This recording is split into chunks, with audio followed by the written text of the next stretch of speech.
क्रिस्तोफ जाफरोलो की पुस्तक भीमराव अंबेडकर एक जीवनी जाति उन्मूलन का संघर्ष एवं विश्लेषण के पिछले एपिसोड में हम इसके 7th चैप्टर को कंप्लीट कर चुके हैं, जिसके तहत हमने संविधान सभा की प्रक्रिया के ऊपर सविस्तार चर्चा करी। हमने जाना कि डॉक्टर अंबेडकर कैसे और किस मकसद के साथ संविधान सभा तक पहुंचे, फिर बतौर अध्यक्ष ड्राफ्टिंग कमेटी के अध्यक्ष होने के नाते इस पूरी प्रक्रिया के दौरान उनका क्या महत्व रहा, और फिर हिंदू कोड बिल को लेकर नेहरू सरकार से जो उनका विच्छेद हुआ, वहां तक हमने सभी चर्चाओं को सविस्तार किया है। और आज हम इसके अंतिम और सबसे महत्वपूर्ण चैप्टर की तरफ बढ़ेंगे, जो है धर्मांतरण की प्रक्रिया को लेकर। इस दौरान हम बहुत सारी चीजों को जानेंगे। ऐसा नहीं है कि डॉक्टर अंबेडकर के धर्मांतरण से पहले कभी इस देश में धर्मांतरण की प्रक्रिया को लोगों ने नहीं अपनाया है। समय समय पर धर्मांतरण लोग करते रहे हैं, खास तौर से अस्पृश्य समुदाय अपनी धार्मिक मुक्ति को लेकर। लेकिन फिर ऐसा क्या है कि डॉक्टर अंबेडकर के किए गए इस धर्मांतरण की इंपॉर्टेंस इतनी ज्यादा है?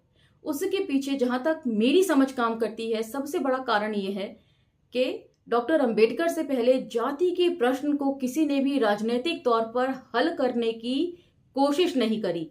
ऑल्दो समय समय पर धर्म सुधार आंदोलन होते रहे हैं, लेकिन वो अपना इम्पैक्ट छोड़ पाने में नाकाम रहे हैं।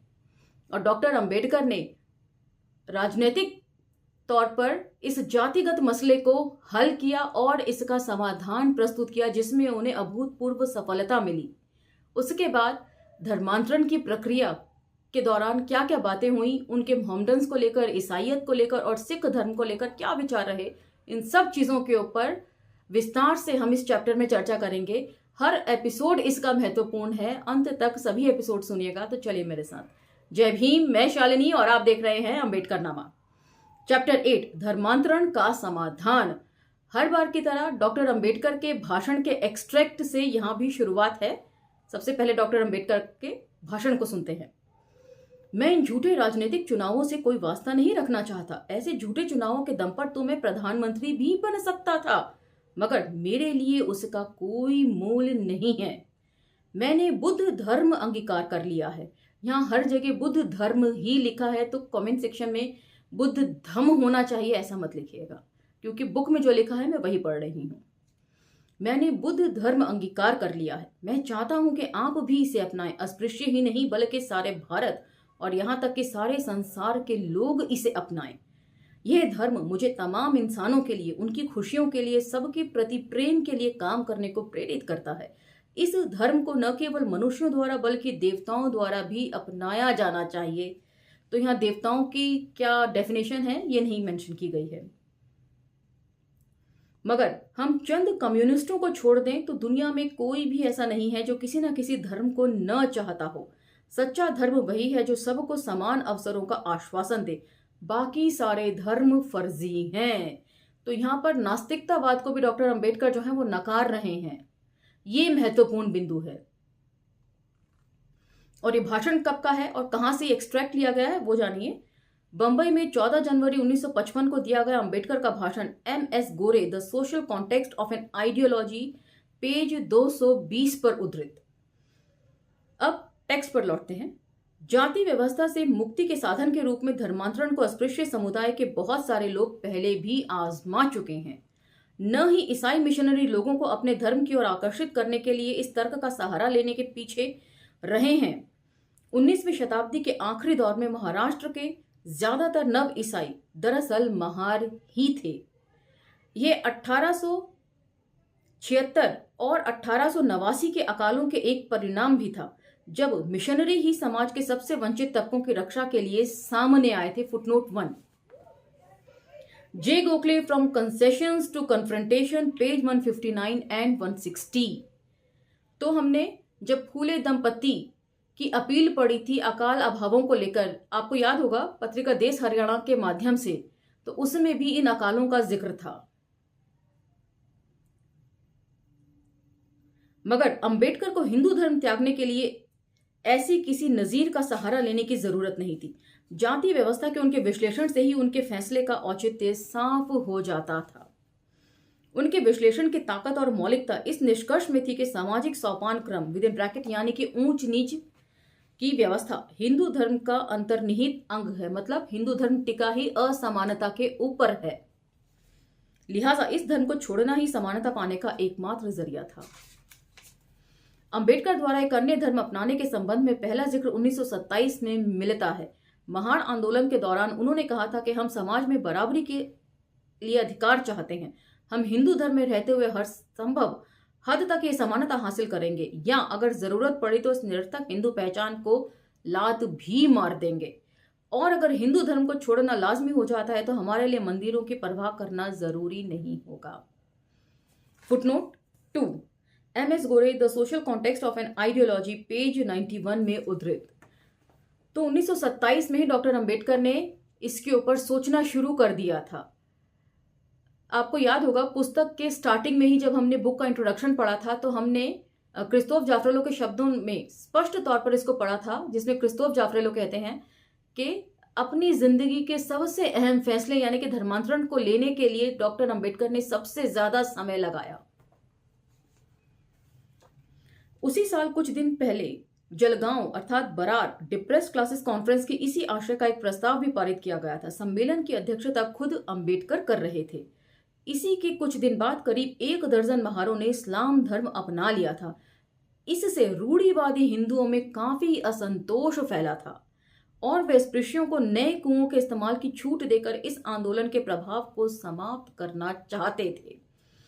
सामूहिक धर्मांतरण के प्रेत ने उन्हें ब्लैकमेलिंग के लिए प्रेरित किया। लिहाजा रूढ़िवादी तत्व यह दलील तक देने लगे थे कि अगर डिप्रेस्ड क्लासेस हिंदू धर्म के भीतर ही रहे तो सवर्ण हिंदू ऐसे कुछ धार्मिक कानूनों में ढिलाई देने को भी तैयार हैं जिनसे ये लोग त्रस्त हो चुके हैं। Footnote 3,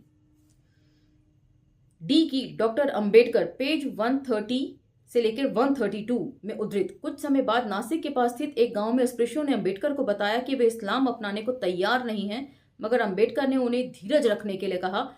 same book, page number 252।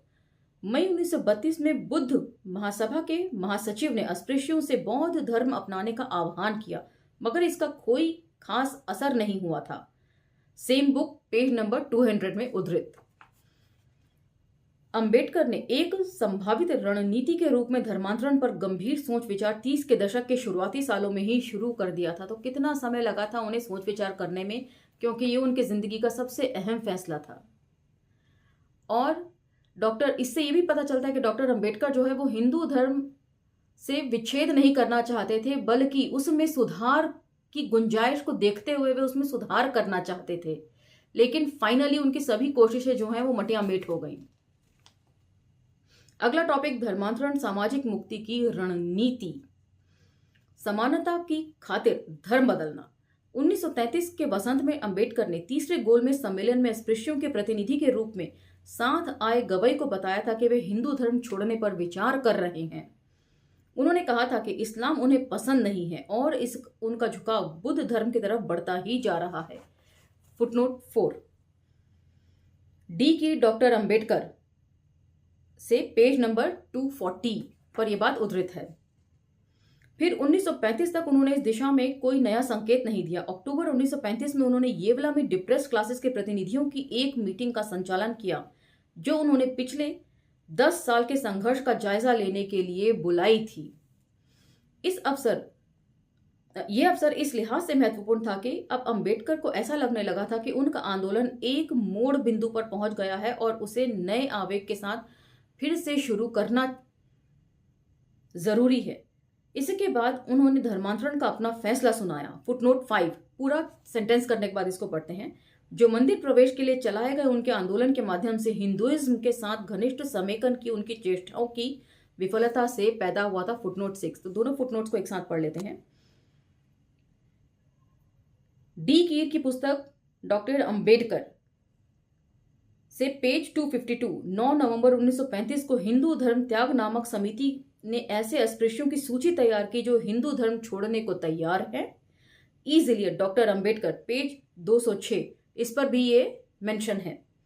Footnote 6, ये फैसला 1935 में गुजरात के कविता गांव में दलितों के भीषण जनसंहार की प्रतिक्रिया में भी लिया गया था। आपको याद होगा जब हमने जाति का विनाश पढ़ा था तो उसमें जो सेकंड टॉपिक था उसके तहत इस घटना का जिक्र है, उसे हमने पढ़ा था सविस्तार। उसमें किस तरीके से दलितों का नरसंहार किया गया था और जब दलित अब इसके खिलाफ जो है रिपोर्ट लिखवाना चाहते थे तो किस तरह गांधी और पटेल ने उन्हें जो है डिस्करेज किया था और उन्हें इस रिपोर्ट ना लिखवाने के लिए राजी कर लिया था। उसके बाद जो उनका हश्र हुआ, बड़ी तादाद में वे गांव छोड़ने को मजबूर हो गए थे। इन सब चीजों का जिक्र एनिलेशन ऑफ कास्ट में यानी कि जाति का विनाश में हमने किया था। अब डॉक्टर अंबेडकर के विचार सुनिए। हमने जिस तरह के अभावों को झेला है और जिस तरह के अपमान का घूंट पिया है, उसका मूल कारण यही था कि हम हिंदू समुदाय के सदस्य हैं। क्या हमारे लिए बेहतर नहीं होगा कि हम इस धर्म को छोड़कर एक ऐसा नया धर्म अपनाएं जो हमें बराबरी की हैसियत व सुरक्षित स्थान दे और जहां हमारे साथ वैसा बर्ताव किया जाए जिसके हम हकदार हैं। मतलब इंसान होने के नाते इंसानों जैसा बर्ताव हमारे साथ किया जाए, जो हिंदू धर्म में संभव नहीं उन्हें दिखा। मैं आपको सलाह देता हूं कि हिंदू धर्म के साथ अपने सारे ताल्लुकात तोड़ लें और कोई नया धर्म अपनाएं, मगर ऐसा करते हुए, नया धर्म अपनाते हुए एहतियात बरतें और ये देखें कि वहां आपको व्यवहार, हैसियत और अवसरों के मामले में पूरी बराबरी मिलेगी या नहीं। मेरा दुर्भाग्य है कि मैं एक हिंदू अस्पृश्य के रूप में पैदा हुआ। मैं इस तथ्य को नहीं बदल सकता, मगर मैं ऐलान करता हूं कि ऐसे हेय और अपमानजनक हालात में जीने से इनकार करना मेरी शक्ति के भीतर है। मैं दृढ़तापूर्वक आपको यह आश्वासन देता हूं कि मैं एक हिंदू के रूप में नहीं मरूंगा। Footnote 7। Bhagwan Das the spoke Ambedkar volume 4 page 108 में उद्धृत। तत्पश्चात मीटिंग में मौजूद सहभागियों ने हिंदू धर्म त्यागने का आह्वान करते हुए सर्वसम्मति से एक प्रस्ताव पारित किया। 10 महीने बाद 31 मई 1936 को अंबेडकर ने बंबई में धर्मांतरण के पक्ष में समर्थन जुटाने के लिए एक मीटिंग बुलाई। यह रणनीति महरों तक ही सीमित थी, क्योंकि जैसा कि उन्होंने खुद स्पष्ट किया था, वे अस्पृश्य जातियों में इस बारे में एक एक करके बात करना चाहते थे। मतलब वे हर अस्पृश्य समुदाय को इसमें एक साथ शामिल करने के पक्ष में नहीं थे। वे हर एक से अलग अलग मीटिंग के तहत उन्हें राजी करना चाहते थे, क्योंकि वे जानते थे कि एक साथ शायद जो इम्पैक्ट वे चाहते हैं वो नहीं पड़ सकता है। यह फैसला धर्मांतरण के मामले में जाति के बहुत गहरे एहसास को प्रतिबिंबित करता है। तो डॉक्टर अंबेडकर भी, उन्हें इस बात का एहसास था कि जाति कितने गहरे तक हमारे जीवन में जो है वो पैठ जमा के रखे हुई है। अतीत में पूरी की पूरी जातियां दूसरे धर्मों को स्वीकार कर चुकी थी। अंबेडकर ने बंबई में ऐलान किया, हमारा मकसद है मुक्ति पाना। फिलहाल हमारी और कोई दिलचस्पी नहीं है। अगर हम धर्मांतरण से मुक्ति पा सकते हैं तो हम हिंदू धर्म में सुधार की जिम्मेदारी क्यों ढोते रहें? हम अपनी ऊर्जा, समय, श्रम और धन इस पर क्यों नष्ट करें? इस बारे में कोई गलतफहमी न रहने दें कि हमारे संघर्ष का उद्देश्य है हिंदू धर्म से मुक्ति, न कि हिंदू धर्म में सुधार। तो फाइनली 1936 तक आते आते हमने पढ़ा था कि पूना पैक्ट के दौरान जब डॉक्टर अंबेडकर की वैचारिक हार हुई गांधी से, तब उन्हें पूना पैक्ट के बावजूद भी उन्हें लगता था कि शायद गांधी जो हैं अब थोड़ा कुछ बदलेंगे और अस्पृश्यों के लिए कुछ रियायत हिंदू धर्म में प्रस्तुत करेंगे। लेकिन 1935 के बाद उन्होंने अपनी जो पोजीशनिंग है वो चेंज करनी शुरू कर दी और यहां पर 31 मई 1936 के भाषण का ही जिक्र है। यहां अंबेडकर ने अपने राजनीतिक करियर का एक नया अध्याय खोलने से पहले एक अध्याय बंद कर दिया था। वे हिंदू धर्म को सुधारने की अपनी महत्वाकांक्षा को छोड़ रहे थे, जिसे सुधारने की वे सालों से कोशिश करते आ रहे थे। अब वे इस नतीजे पर पहुंच जाते हैं कि यह संघर्ष ही बेईमानी था और उनके पास अब इसके अलावा कोई चारा नहीं है कि वे उस धर्म को त्याग दें जिसमें उनका जन्म हुआ था। तो डॉक्टर अंबेडकर इसको त्यागने से ज्यादा चाहते थे कि सुधार करके जो है इंसानी हक उन्हें मिले। दूसरी तरफ एक ज्यादा परोक्ष अंदाज में वे इस बहस को हिंदू धर्म और धर्म से संबंधित सामाजिक, आर्थिक और धार्मिक मुद्दों की तरफ ले जाते हैं। अंबेडकर द्वारा बंबई में दिया गया भाषण इस वजह से भी मायने रखता है कि इसमें सामाजिक व्यवस्थाओं के दृष्टिकोण से भारत के अलग अलग धर्मों की तुलना की गई है। वे ईसाई और मुस्लिम समुदायों में जाति के अस्तित्व की उपेक्षा तो नहीं करते, मगर वे इन सामाजिक व्यवस्थाओं तथा हिंदू धर्म में जाति की भूमिका के अपने प्रेक्षणों में एक स्पष्ट फर्क जरूर रेखांकित करते हैं।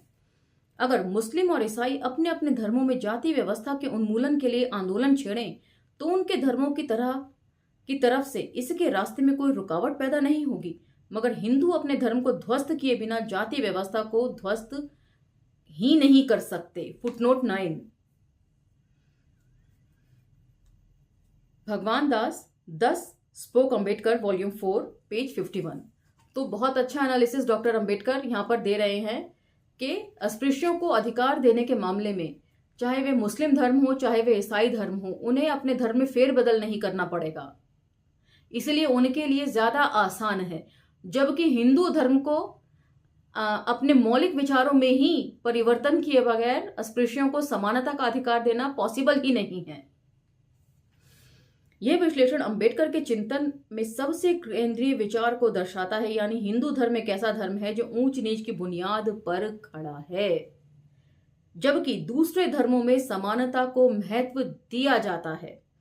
1936 में लिखे एक खुले पत्र में उन्होंने 3 धर्मों इस्लाम, ईसाई और सिख में से किसी एक धर्म को अपनाने का विकल्प सामने रखा और बताया कि तीनों के कुछ अपने अपने लाभ हैं। फुटनोट 10।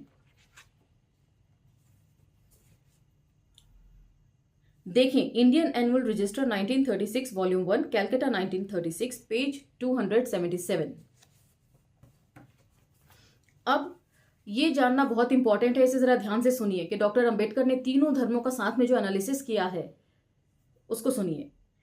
इन 3 धर्मों की तुलना करने पर इस्लाम में डिप्रेस्ड क्लासेस को वह सब दिखाई पड़ता है जिसकी उन्हें जरूरत है। आर्थिक धरातल पर देखें तो इस्लाम के पीछे संसाधन भी असीमित हैं। सामाजिक धरातल भी मोहम्मडन्स पूरे भारत में फैले हैं। राजनीतिक स्तर पर इस्लाम में डिप्रेस्ड क्लासेस को वे सारे अधिकार मिलेंगे जो मोहम्मडन्स को मिलते हैं। ईसाईयत भी समान रूप से आकर्षक धर्म है। अगर भारतीय ईसाई संख्या की दृष्टि से इतने कम है कि वे डिप्रेस्ड क्लासेस के धर्मांतरण के लिए जरूरी आर्थिक संसाधन मुहैया नहीं करा सकते हैं, तो भी अमेरिका और इंग्लैंड जैसे ईसाई देश बेहिसाब संसाधन जुटा सकते हैं। मतलब बाहर से भी बहुत ज्यादा मदद मिल सकती है ईसाई धर्म अपनाने पर, बशर्ते डिप्रेस्ड क्लासेस ईसाईयत को स्वीकार करने के लिए तैयार हो जाएं। सामाजिक रूप से भले ही ईसाई समुदाय बहुत छोटा हो और डिप्रेस्ड क्लासेस के धर्मांतरण करने वालों को ज्यादा मदद न दे सकता हो, मगर ईसाई धर्म के पीछे पूरी सरकार खड़ी हुई है। सरकार ही ईसाई लोगों की थी उस वक्त। राजनीतिक तौर पर ईसाई धर्म भी अपने भीतर आने वालों को वही अधिकार देगा जो इस्लाम देगा। ईसाईयत और इस्लाम के मुकाबले सिख धर्म में उतना आकर्षण दिखाई नहीं देता। लगभग 40 लाख लोगों का छोटा समुदाय होने के कारण सिख कोई खास आर्थिक सहायता नहीं दे सकते। वे मोटे तौर पर पंजाब में ही सिमटे हुए हैं, लिहाजा डिप्रेस्ड क्लासेस के लोगों को कोई सामाजिक सहायता नहीं दे सकते। राजनीतिक रूप से सिख धर्म में इस्लाम या ईसाईयत के मुकाबले एक सकारात्मक घाटे की स्थिति भी दिखाई देती है। पंजाब के बाहर सिखों को विधायिका और नौकरियों में विशेष प्रतिनिधित्व का अधिकार नहीं मिलता। हमारे धर्मांतरण से देश के लिए क्या निहितार्थ सामने आएंगे, इस पर गौर करना भी जरूरी है। इस्लाम या ईसाईयत में धर्मांतरण डिप्रेस्ड क्लासेस को अभारतीयकरण यानी कि डी नेशनलाइज कर देगा। अगर वे इस्लाम को अपनाते हैं तो मुसलमानों की संख्या दुगनी हो जाएगी और मुस्लिम वर्चस्व की आशंका बहुत ठोस रूप ले लेगी। अगर वे ईसाई धर्म को अपनाते हैं तो ईसाइयों की संख्या 5-6 करोड़ तक जा पहुंचेगी। तब देश पर अंग्रेजों का कब्जा और मजबूत हो जाएगा। परंतु अगर वे सिख धर्म को अपनाते हैं तो न केवल देश की नियति को नुकसान नहीं पहुंचाएंगे बल्कि देश की उन्नति में उचित योगदान देंगे। ऊपर से उनका अभारतीयकरण भी नहीं होगा। इसके उलट वे देश की राजनीतिक प्रगति में मददगार साबित होंगे। Footnote 11।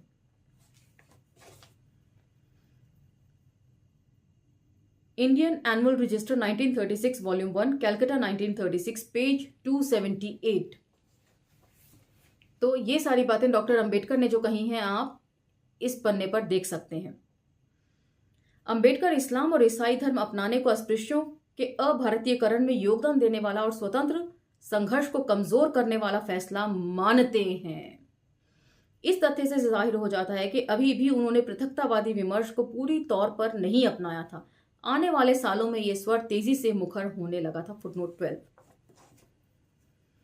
J Gokhale from concessions to confrontation page 189। इस्लाम या ईसाई धर्म अपनाने को अंबेडकर अभारतीयकरण यानी कि डी नेशनलाइजेशन मानते हैं। ये साधारण बात नहीं है, क्योंकि हिंदू राष्ट्रवादियों ने इस शब्द का भी हवाला दिया था। तो डॉक्टर अंबेडकर ने जो भी कुछ अच्छा था, चाहे वो किसी भी धर्म की बात रही हो, उसे अडॉप्ट किया। डॉक्टर अंबेडकर भी ये मानते थे, क्योंकि जहां मुस्लिम ताकतें इतनी मजबूत हो रही थीं मुस्लिम लीग के चलते कि वो पृथक देश की मांग कर रही थीं, और यदि ईसाइयत अपनाई जाती है तो भी जो है वो देश से गद्दारी का मामला सामने आता है, क्योंकि सरकार जो थी वो अंग्रेज़ों की थी और वे ईसाई धर्म को मानने वाले थे। तो दोनों ही सूरतों में जो है वो डी नेशनलाइजेशन की बात डॉक्टर अंबेडकर कहते हैं, जो उस लिहाज से बिल्कुल सही भी लगती है जिस तरीके से स्वतंत्रता आंदोलन तेजी पकड़ता जा रहा था। देखें Christophe Jaffrelot, militant Hindus and the conversion issue 1885 to 1990। तो यहां पर हिंदुओं के लिए मिलिटेंट हिंदू शब्द का इस्तेमाल किया है क्रिस्तोफ जाफ्रेलो ने। फ्रॉम शुद्धि to Dharm Parivartan, the politicization and the diffusion of an invention of tradition in J Assayag edited the resource of history tradition narration and nation in South Asia, Paris Puducherry, EFEO IFP 1999, page 127 to 152। लिहाजा उन्होंने अस्पृश्यों द्वारा विदेशी धर्म अपनाने की भारी संभावना से बेचैन सवर्ण हिंदुओं को सुझाव दिया कि वे सिख धर्म को भी इस्लाम और ईसाइयत की तरह आकर्षक बनाने के लिए अस्पृश्यों के लिए सीटों के आरक्षण की व्यवस्था करें जो सिख धर्म अपनाना चाहते हैं, ताकि वे ईसाई या इस्लाम धर्म अपनाने के लिए बाध्य न हों। आपको बस इतना ही करना है कि पंजाब के अलावा शेष सभी प्रांतों में अनुसूचित जातियों की सूची में सिख को भी जोड़ दें, ताकि डिप्रेस्ड क्लासेस का जो व्यक्ति सिख धर्म अपनाता है उसके वे सारे राजनीतिक अधिकार न छिन जाएं जो डिप्रेस्ड क्लासेस में बने रहने पर उनको मिल सकते थे। Footnote 13, Indian annual register 1936 volume 1 Calcutta 1936 page 278। तो आज का ये एपिसोड हम यहीं विराम देते हैं और अगले एपिसोड में जानेंगे इससे आगे प्रक्रिया के दौरान डॉक्टर अंबेडकर और क्या क्या विचार सामने रखते हैं। मैं समझती हूँ ये चर्चा बहुत महत्वपूर्ण है अपने आप में, इसलिए एपिसोड को लाइक शेयर सब्सक्राइब करना ना भूलें और दूसरे प्लेटफॉर्म्स पर भी इस इंफॉर्मेशन को स्प्रेड करना न भूलें। इसके साथ ही मुझे आज्ञा दीजिए और अगले एपिसोड तक इंतजार कीजिए। मिलते हैं अगले एपिसोड में। धन्यवाद।